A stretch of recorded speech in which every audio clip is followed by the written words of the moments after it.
Ryan Coogler's horror blockbuster Sinners has blown away audiences with its action-packed vampire epic tale while leaving some with multiple questions about its characters and story. One of the biggest sources of mystery in 2025 Sinners is the character Sammie, Miles Cotone, aka Preacher Boy, Michael B. Jordan's, in a dual role, Smoke and Stack's young cousin who can play music that can pierce through time and space, calling forth spirits and attracting evil entities. With such a wild supernatural story, Coogler naturally left some things up for interpretation, particularly with Sinners' ambiguous post-credits scene. Such a scene has fueled a popular theory that Sammie sold his soul to the devil to become a master musician. Though the theory is supported by a moment involving Sammie's father Jedediah, Saul Williams, there is another about the final scene depicting Sammie in the afterlife that seems even more likely. All this has kept audiences talking and making Sinners one of the most hotly discussed movies of 2025. Sammie was playing for the devil in Sinners' final credit scene, theory explained. Sammie's music seems to have summoned the man downstairs.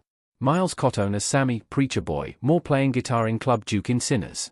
Audiences have theorized that Sammie sold his soul to the devil to become a talented musician based on a theory about a similar Mississippi-born musician.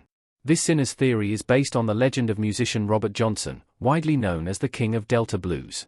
According to The Root, Johnson is said to have been a decent musician until he met the devil at the crossroads and sold his soul, allowing him to become the legendary performer he is regarded as today. Thus, people have proposed that Sammie followed the same path as Johnson at the end of Sinners, and this is seemingly supported by the film's final post-credits scene.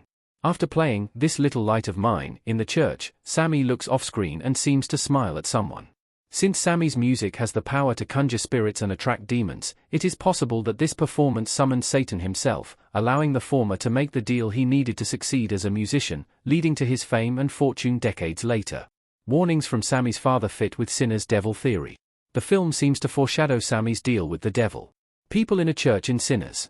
The idea that Sammie made a deal with Satan to fulfill his musical dream is possibly foreshadowed by his father early in the film. Specifically, Sammie's father warns him about the dangers of playing sinful music by saying, "If you keep dancing with the devil, one day he's gonna follow you home." Jedediah's warning comes to pass later that day during Sammie's magical blues performance at the Juke Joint, which catches the attention of the vampire Remick, Jack O'Connell, and his gang. However, Sammie's mystical music could have also summoned the devil himself, who literally followed the young musician home to the church. This is seemingly the case in the film's last credits scene, which appears to show Sammie meeting someone after his playing his song in the church. If Sammie's deal with the devil did happen in Sinners, then it went down in his preacher father's place of worship, making it Sammie's ultimate act of defiance of his religious father. What Miles Cotone has said about Sinners' credits scene. Cotone reveals the truth behind his final scene. Sammie singing in the Juke Joint in Sinners. While Sammie's deal with the devil is a popular theory about Sinners with some appearingly hard evidence, it may have been all but disproved by one of the film's actors.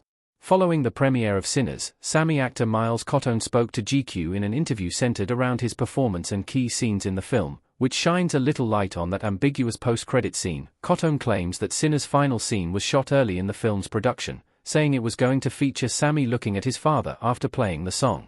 Though Sammie's father no longer appears in that scene in the final cut, knowing the truth behind it, the emotional context of Sammie's behavior in this scene is changed.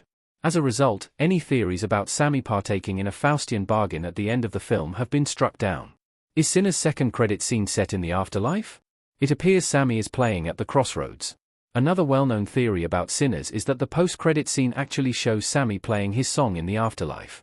This claim may be supported by the film's mid-credit scene, which depicts Sammie as an elderly man, telling Stack that he is near death upon their reunion in the 1990s. It is possible that, after refusing Stack's offer to become a vampire, Sammie met his expected demise shortly afterward. As a result, despite his sins in life, he got to do what he loved most in the afterlife, playing music. Also, if Sammie is dead during the last scene of Sinners, instead of the devil, he could have actually been performing for his father, only it was during their reunion in the afterlife. Though Sammie is still a young man in this post-credit scene, he could look like this because that is how old he was the last time he saw his father alive before leaving him. By performing for his father as a young man in the great beyond, Sammie is symbolically continuing where he left things off with his father. Such a scene would give Sammie's character some closure after leaving his father behind to pursue his dream of being a blues musician.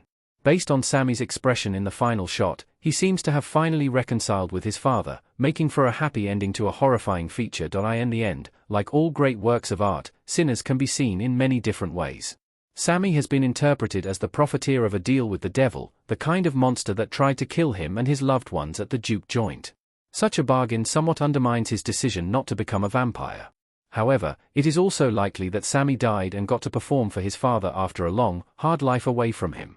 Whatever the truth may be, these theories are reflective of how compelling and thought-provoking Ryan Coogler's latest masterpiece has become.